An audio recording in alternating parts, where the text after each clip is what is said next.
Welcome to Third and Fairfax, the official podcast of the Writers Guild of America West. I'm your host, Brian Gary. Behind every production is a skilled team of technicians, artisans, and craftspeople that bring TV and movies to life. In their 2024 contract negotiations, the crew members' unions are committed to addressing the priorities of each craft represented in their fight to increase compensation, retirement and health benefits, and improve working conditions on and off set. As the Teamsters and Hollywood Basic Crafts, which include other unions like IBEW, LIUNA, and Plasters and Plumbers, as they prepare to resume negotiations with the studios, we're coming to you with a special full episode of Uniontown. WGA West member and captain Jonterri Gadson is back, this time with Teamster Local 399 members Doug Weaver and Alison Taylor, to talk about the work they do and the importance of this negotiation. This is part one of a two-part series on the issues Hollywood Teamsters hope to address in their current negotiations with the studios. Listen and subscribe to Third and Fairfax on Spotify, Apple, and Libsyn, and watch us on the Writers Guild of America West YouTube channel. Now here's host Jonterri Gadson in conversation with Teamsters Local 399 driver captain Doug Weaver and location manager Alison Taylor. Welcome to another installment of Uniontown for Third and Fairfax, the official podcast of the Writers Guild of America West. I'm WGA West member and captain Jonterri Gadson. In March, IATSE and the Hollywood Basic Crafts, which includes Teamsters 399, kicked off contract negotiations with the AMPTP by jointly bargaining health and pension benefits for their members under the shared Motion Picture Pension and Health Plan. From there, IATSE continued negotiations for 13 individual locals, as well as their basic and area standards agreements. Now, the Teamsters are preparing to re-enter negotiations with the AMPTP for their own classification-specific issues. Joining me for part one of a two-part series on the issues important to Teamsters Local 399 members are Doug Weaver, who is a driver and captain, and Alison Taylor, a location manager. Thank you both for joining me. Oh, thanks for having us. Thank you. So for those who may not be familiar, can you each explain a bit about the role of transportation and location departments on production and what you each do? So I am a location manager, and I like to tell people that, our job is two-part. It is the first half is creative. The second half is all logistical. So the first half of our job is to help the director and the production designer create the movie or television series that they are looking for. We look for the locations, we find them, we present options so that they can choose, and that is what we're doing in the whole first half of the job. And then once all the locations have been selected, it becomes event planning, and we think of every location as a separate event. So from beginning to end, we found it. We have to negotiate a deal with whomever owns the place, or we work with entities like the film office, everybody else. We're DOT pulling permits. We work with transportation about where we're going to park trucks, where the crew is going to park, where we're going to put the catering. We hire the police. We hire the fire safety.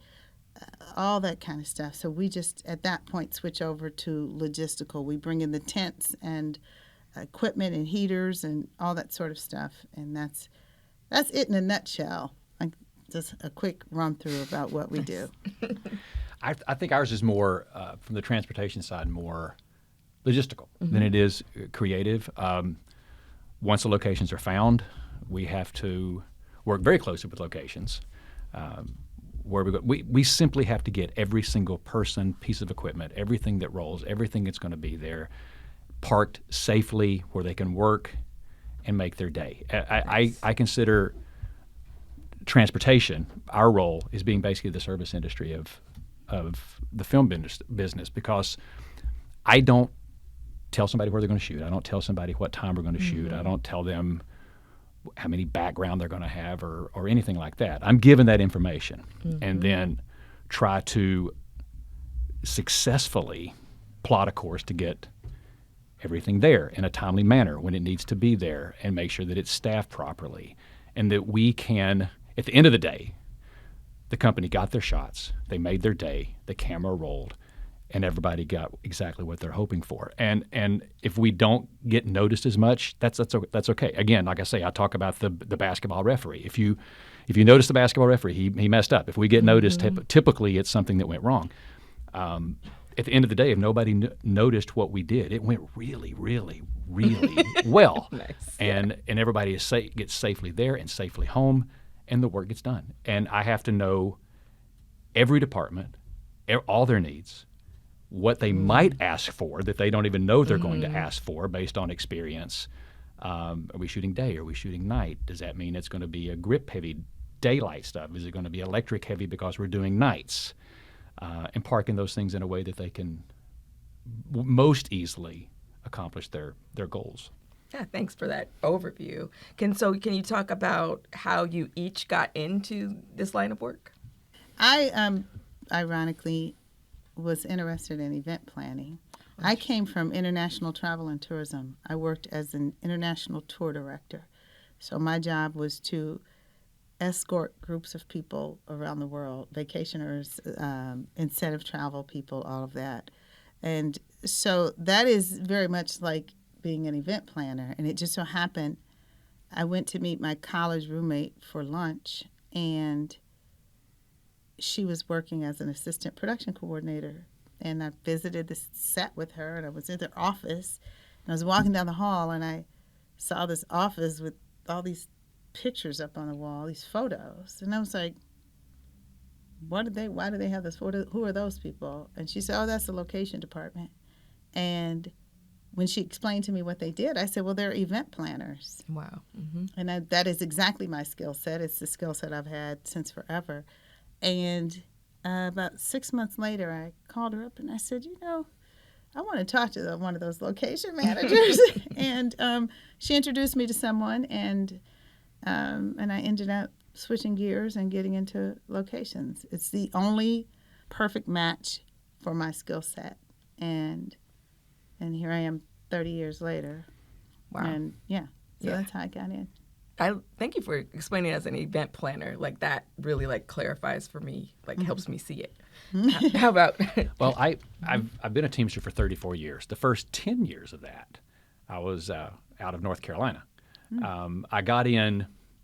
There was a movie came to my hometown, Last of the Mohicans, and I needed a job, and I walked in a production office, and it happened to be the transportation office. I didn't know that, and I needed a job, and the guy said, if you do this, I'll give you a job. So the next thing I know, I'm working on the job, driving a van or working in the office, whatever it was. And how I became a Teamster was the show was difficult. It was, and I remember thinking that these people are absolutely crazy to work these crazy hours, and you don't break for lunch, and you don't get to do this and whatever.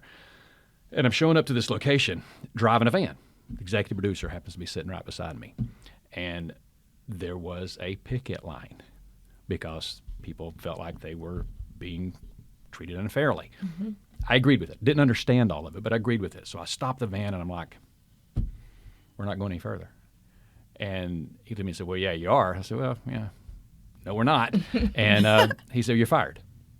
Get out of the van. And I did. I'm like, okay, well, that job lasted not quite as long as I might have hoped. He got in the van, drove it straight through, and I went back to the office thinking, well, that's it. And the head of the local union in my hometown showed up that day and said, we heard what you did, and we appreciate what you did, and handed me a Teamster card, and that's how I got in. That's how I got in, and I didn't realize at the moment what that meant until I did another movie and another movie and another movie, and I thought, okay, this was a pretty good break I got here, but that's how I got in. I spent my first 10 years as a local out of North Carolina with the hope of getting in one day. Wow. To get into Local 399. That was the goal. And came to Los Angeles 10 years into my career after I'd worked in a lot of states and whatnot, and then was able to finally get into 399 and have appreciated that every single day since then. But that's my quick story of how I got in the business. That's amazing. And what drew you to Local 399 specifically? Well, I mean, rock stars. Well, back then, and you'd be on a show in North Carolina or Arkansas or Tennessee or wherever I was shooting, Georgia. It'd be local 399 guys come in, stuff coming out of Los Angeles, and I remember thinking, those guys, I want to do what they're doing. I want to have the opportunity, because there wasn't a lot of opportunities in North Carolina to move up. Mm-hmm. But if I knew if I could get in at some point into local 399, that was the ultimate goal. That was the top level. That was you had kind of made it to the big leagues if you got into 399. Or that's how I looked at it. Right? You'd made it, and I still feel that way, and I'm very proud of the fact that I'm a member of local 399, and I don't take it for granted. So, but that's my journey in, and been here for 24 years with 399.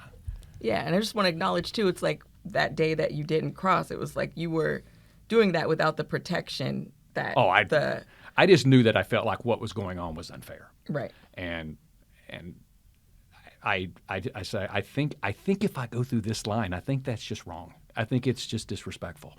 And because I believe in what they're saying. I mean, I understand all the nuance. It's a first job. I didn't understand a grip from an electrician, from a props or what. I didn't know. I just knew that people weren't being treated right, and I wasn't going to proceed forward at that point. Got it. And had no idea what it actually meant for me not to go through that line. But that was a start. So thinking back again to like when you first started, how have things changed for you over the course of your career?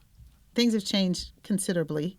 The job itself is much more intensive. I think that neighborhoods and constituents and people like that, and a lot of policymakers, there's a lot of more ordinances. Mm-hmm. There's things that we have to do now that we didn't have to do before. And so the workload is much heavier. And then on the production side, the ask is much bigger, because you used to be on stage and go out on location for a few days. Now you go out on location a lot, mm-hmm. and the stunts are bigger, the requests are bigger, mm-hmm. The equipment is larger and much more complicated, and the geography is more spread out. And because there's rules now, so if we're going to go in a neighborhood, for instance, and we want to film something and we want to put a crane over there, there's a radius that we have to notify that requires us to go knock on 1 million doors and get permission from everyone in the neighborhood. And so the job is more intense now. Mm-hmm. I felt like I used to get sleep years ago when I was working.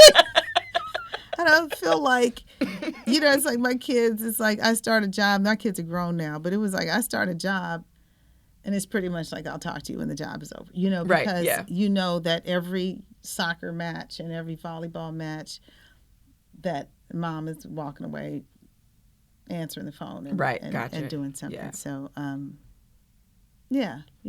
I'm sure there's other things. I'm sure Doug can talk about a bunch of things that are different, but I just... From my perspective, in my job, things have changed a lot. Technology has changed things. We're not running to Kinko's to get call sheets. I'm not texting drivers 911 to stop at the next payphone off the 405 to give me a call back. Everything's bigger. Trailers, trucks, everything's bigger. It's more complicated. There's more toys. There's more techno cranes. There's more dollies that have to be picked up. It's more technical. There's a lot more rules. There's a lot more rules. Making sure that guys are able to hours of service that they have to comply with, that the DOT monitors. We didn't do that when I first started. Now there's a lot of DOT regulations with every single man and woman that works in our department. They all have to live within a certain rule set from the Department of Transportation. That cannot change, no matter what production wants. Right. Department of Transportation overrules that. So those rules and living within those is different than it used to be. So it's a lot more to manage. It's just more. There's more moving pieces. There's more. We tend, I think, and you correct me if you think I'm wrong, we tend to make a lot of changes really fast. We think we're shooting here. We get in. Well, we're not going to do this. Actor available. Whatever it is, we're going to go there.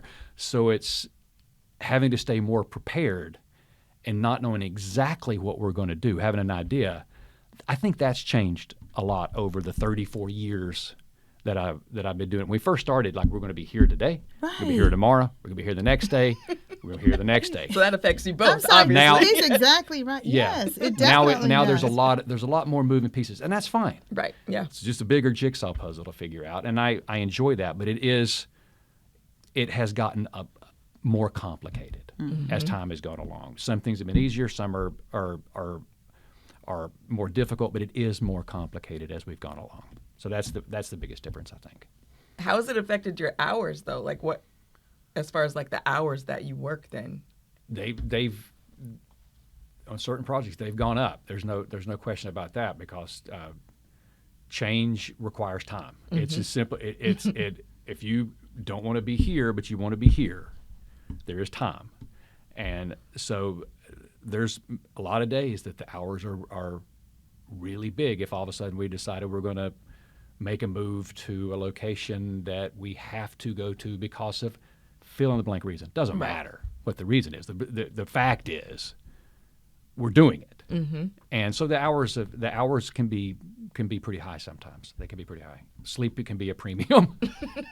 You mentioned like when you're at a volleyball game for your kids and you have to walk out and take a call. Like, what is that about? What types of things are happening that you're having to do at those hours? Everything's happening. Like, literally, my phone rings the entire time I'm on the project. And I could say that jokingly, but it's real. So my daughter, I'd like to proudly say, just graduated law school. Oh, nice. Now, 8 years ago, she graduated high school, and I was on a project, and it was just awful. It was just awful. And they were constantly changing, and my phone's blowing up about something. My phone also rings for neighbors and merchants and everybody else, because my name and number is on the notifications and on the permits and everything else. So, those little blue Film LA things that go out, they're calling my number, right? So I'll never forget, my daughter's graduating high school, and I was constantly running around. I remember running into graduation late, just in time for them to be entering, and sliding into my seat so she wouldn't see. But the whole rest of the night was that. It was graduation dinner. I was, getting up from the table the whole night because it was just it was just horrible. I got there, I forgot my camera because it was in my work bag. And, oh, wow. Just everything was wrong with her high school graduation. And then she turned around and graduated college in COVID and didn't have a graduation. No. And so this time I flew to Houston as she was graduating law school, and I told everybody in my department I needed one day. I was not answering, and I didn't, by the way. I didn't. Thank God I have a wonderful team, and everything was in order. But I was like, do not, something better be burning down if you call me on Friday. Yeah. And I did manage to get there and get to her graduation. But other than that, my kids would be in the car. They would go scouting. I'd say, guess what? We're going to go out here to Malibu. And, their whole lives have been that. But we don't really get our department. So, for instance, we might, you'll understand this, Doug. So we'll post a street for no parking so that the trucks can pull in there and park in the morning. And then we'll put security out there overnight to make sure there are no cars that park there so the trucks can pull in. And the last thing you want is some bogey parked right in the middle of the block, and then the trucks can't. Yes. And wait, what's a bogey? Somebody's car. Somebody's car. Okay. Car or whatever, Just some random car that now is just exactly where those trucks need to pull in and park. And transportation's coming in, and you can't get there. And so we have to make sure everything is cleared away and ready for transportation to move in. We are like mind synced when it comes to getting the company in, and I just feel like I'm always at work. And then even when I finish a job, there's outstanding invoices or things that come in for weeks, little leftover pieces, location releases, or an insurance thing. And I've started a whole new job, and I'm still answering things for the last job. So I just sort of feel like I'm always at work. Right. I don't even know what to say about the hours. I'm on a flat anyway, so hours don't mean anything. A flat is? A flat is, just a salary. Oh, okay, gotcha. Salary. It's supposed to be based on 60 hours, but our craft does not, at least here in Los Angeles. In other parts of the country, a lot of them are hourly. But we don't. Nobody's actually tracking our hours. Our time cards don't even have hours on them. They just they just say worked.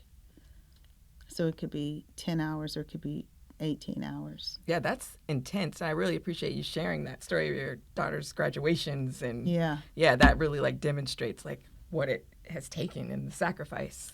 But you just get, you're committed. You want to do a great job. Well, and everybody's dependent. We're like sort of layered up. Yeah. Locations is like the bottom layer, and then transportation. So if we don't have the location secured, and then transportation can't come in, the whole company can't show up. And so everything is dependent on us doing our job properly. I finally quit promising to my kids I'll be somewhere. Oh, man. You can't. Because I broke so many promises. Ooh, but and you finally have to say, I'm going to do the best I can. Yeah. And as they got older, they understood that. But there's so many things that we missed. Yeah. And we chose to do that, but we missed a lot.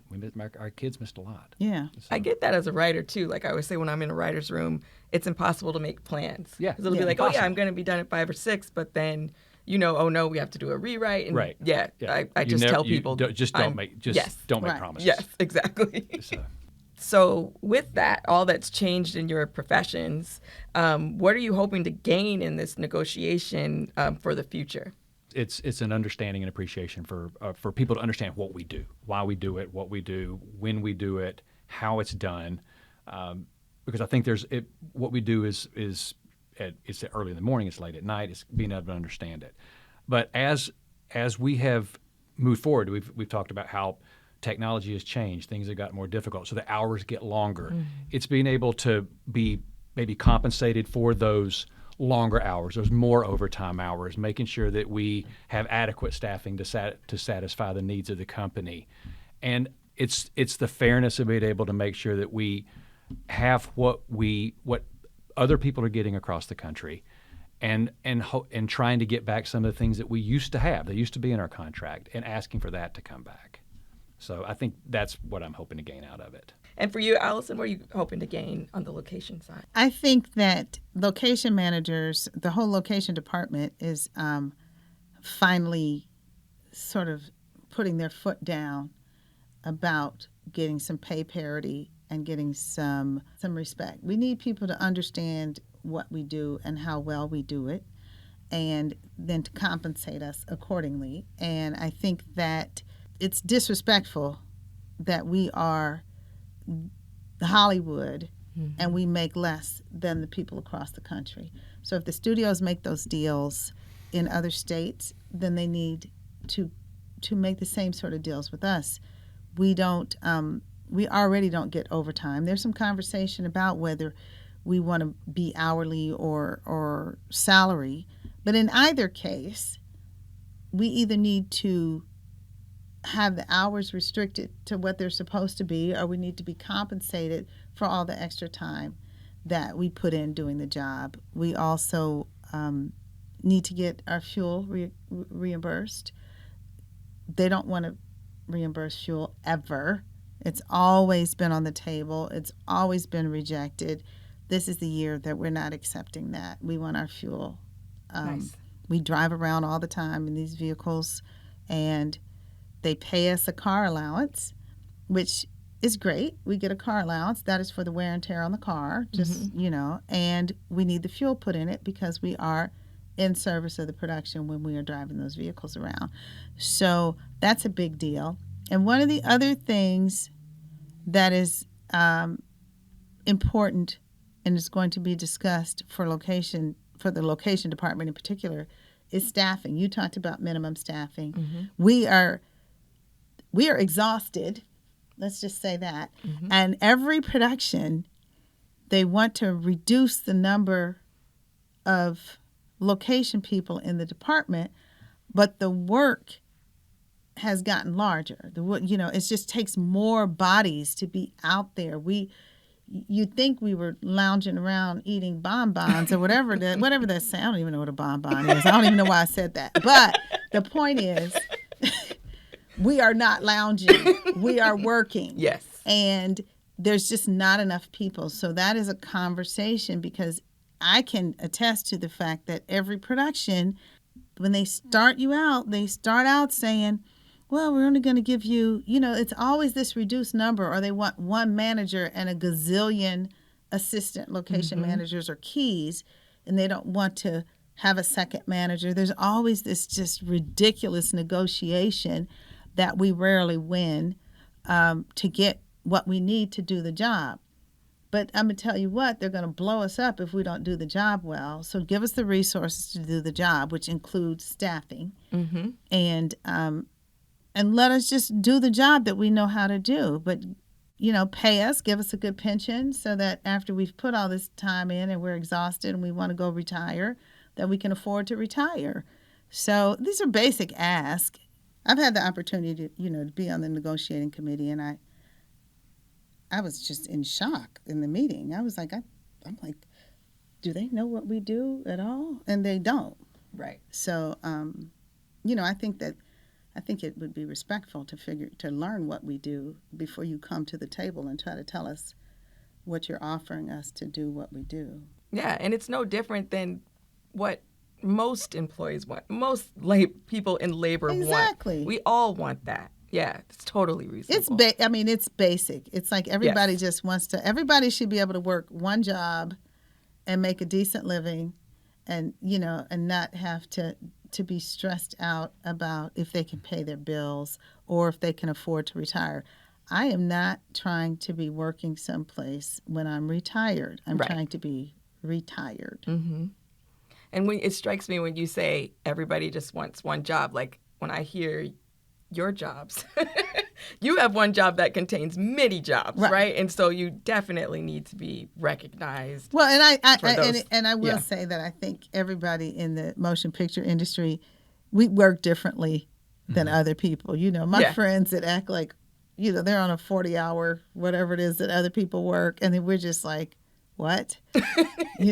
So I do think that our industry is designed that people have more hours. But that being said, when you go beyond that sort of standard that might be 60 hours, when you go beyond it, then you should be compensated accordingly. Absolutely. And that 60 hours should be compensated respectfully. We are working hard every day. And I just think they need to actually take the time to figure out what we're doing before they want to tell us no. Oh, yeah. I understand that you two actually work under two contracts. The Black Book, which covers drivers like Doug, among other classifications, and the Locations Agreement for location managers like Alison.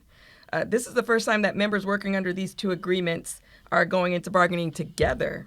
Why is that significant? I don't see how we could do it any other way. We can't succeed without the other one. Right. So to negotiate together just makes sense, because our concerns and our hopes and our wants are very, very similar. They are. And way more similar than dissimilar. Right. So I think I can't imagine that we would not be sitting at the table together. It just wouldn't make sense. It would be part of the group. Right. So I think it'll be good this time for them to see that we're all on the same page. Sometimes they pit us against each other, I think. Yeah. And I also think when you talk about like how important it is to understand what you both do, so for you all to go in there with you two understand, both of your departments understand what you do the best so that you can advocate for one another in the negotiations. I think that's really powerful. Right. I know I speak for a lot of writers when I say how grateful we were for the support and solidarity of Teamsters during our strike last year. So how can WGA members continue to show support for Teamsters?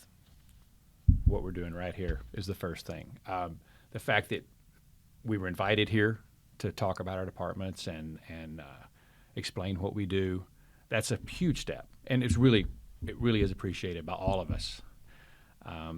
you guys have, the WGA has been very vocal in their support of the Teamsters and our upcoming negotiations.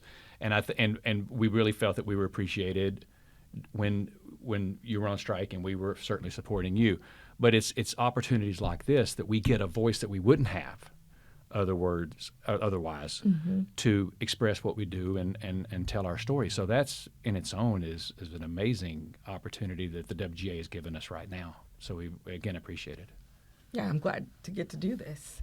Anything to add to that? Yeah, I agree with that, and I'm excited. Actually, I think that a lot of writers don't really know what we do. So this is a fantastic opportunity for us to tell you all what we do in relationship to what you write. Yes. So just remember that. But no, I think I've seen a lot of the writers show up for all labor. I just sort of think that it's fantastic that we're all acknowledging that we are labor, and for the writers to step into sync with us in the same way, I think is great. Yeah, I'm excited to have the opportunity to support you in that same way. And I think just even hearing what you do, like you said, like I remember the first time I wrote like that there was going to be a coffee shop that didn't exist before in a show, and then someone sent me a picture from set, and the coffee shop existed. You know, like I was like, wow, it had a sign, like it was real. They had like even the character I named after myself, like, you know, and it's like all of that was, and I was just, I cried. Aww. You know, like that was made real, and that's what you all, like that's, you know, part of what you all do. And so I'm excited that we get to amplify your voices, that writers, by us understanding what you do, we can make sure that other people, like even outside of us, so that we can like spread the word about, you know, that you deserve what you're asking for. It's totally reasonable. Yeah. Yeah. Is there anything else that you guys would like to add? Anything I didn't ask or? Go ahead. You know, I'm better at answering a question than thinking of one. So I don't know. I can't think of anything. It just I think that both departments, just to remember, we are professionals. We take it very seriously. It is not a hobby. It is what we do for a living, and just try to understand, appreciate what we do, what both departments do. It really is our livelihood. Just for an understanding of that, I think. Yeah, and the necessity of it. It's your livelihood, and it's my livelihood. Yes. You know, if you don't have what you need, I don't get what I need. Right. Then that we're like you said, we're all labor. We're all in this together. And I just to reflect back, like just wanting that respect and the acknowledgement for the hard work that you do, and that comes in us all understanding like the full scope of your responsibilities, but and also the fair compensation that you hope to get in negotiations and the parity. That's funny. This word just popped in my head. Foundation. Ooh. And I feel like that's what our two departments are. So, because you know, you made the comment about seeing your coffee shop, and you know, when we do our jobs, like ideally. Now, when I watch something, I'm always looking at the location because it's my job. But ideally, it's supposed to just tell the story. So it's just supposed to move the story forward. It's not supposed to be take you out of the story. But if you think in terms of the foundation of a production, that's what transportation and locations are. You know, we are literally, everything is built upon what we are doing at 3 o'clock in the morning or at whatever time we're doing it, but we provide this place. And so you commented about the name on the thing, so that's costumes, you know, the whole production design, like everybody builds upon what it is that we basically, you know, we're this, and then everything's coming on. And I think that's why we are unseen and unrecognized, is because you know, nobody looks at the foundation of a house. They look at the house. Right. Oh, and so that's really funny as you were thinking about that, because I thought that was really cute that you saw the coffee shop that you imagined. Yeah. because you don't get to see it.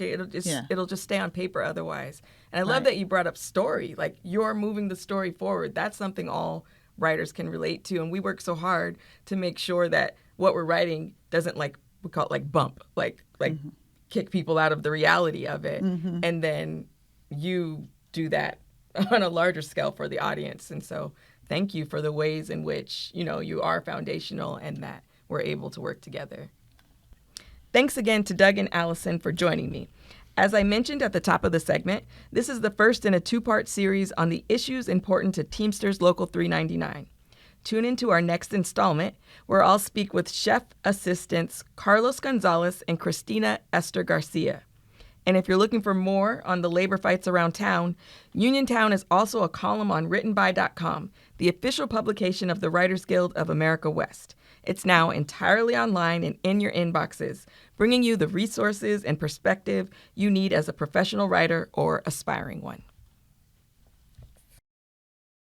Thanks for listening to this episode of Third and Fairfax. You can listen and subscribe to Third and Fairfax on Spotify, Apple, and Libsyn, and watch us on the Writers Guild of America West's YouTube channel.